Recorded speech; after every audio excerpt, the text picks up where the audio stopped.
The crispy, beautiful Pizzelle cookies are some of my very favorite cookies to enjoy with my afternoon tea. They may seem complicated, but let me just tell you that the press or the iron does all the work for you. Now today I'm going to share a lemon Pizzelle recipe that I love so much, and I think you're going to love it too. So of course, as always, don't forget to subscribe, and if you like this video, please like this video. Let's get started. Okay, so our first step is we want to zest our lemons. The oil in the zest has a lot of flavor, and that's what's going to give it that really bright pop of flavor. This is what it looks like when it's done. Set it aside.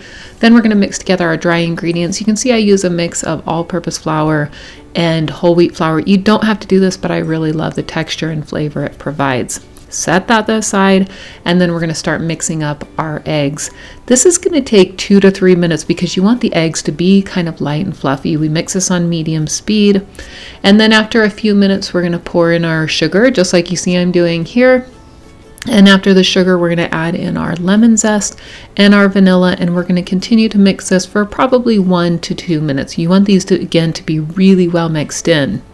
Now, once these are done, we're going to add in our melted butter. And at this point, we don't really have to over mix or mix quite a bit like we have been. This will probably just take 10 to 20 seconds to get it all mixed in together. And then we will add in the prepared dry ingredients that we already mixed together. Add those in, and this is the same as the butter. Again, we just want to incorporate it, so it takes 10 to 20 seconds. This is the consistency that looks like when it's done. Then we're going to cover this. What this does is this hydrates your flours, and it'll give you a much better finished product. Don't skip this part. So at least 45 minutes to an hour. Then preheat your press, and on the first go around, I like to butter it just a tiny bit. This batter has a lot of butter in it, so you don't really have to worry about it, but just as a precaution on that first one, I like to do it. So scoop it in. You can see it doesn't take much. Close your iron. Mine has a little clamp that holds it closed, and then this is what it looks like finished. They take about 1 minute to cook, so don't walk away from this.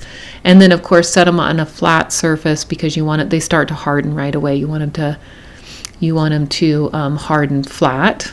And then just keep cooking them just like this. Now, one thing I wanted to show you, in case you have cookies that turn out like this where it's spread all over, don't stress about it.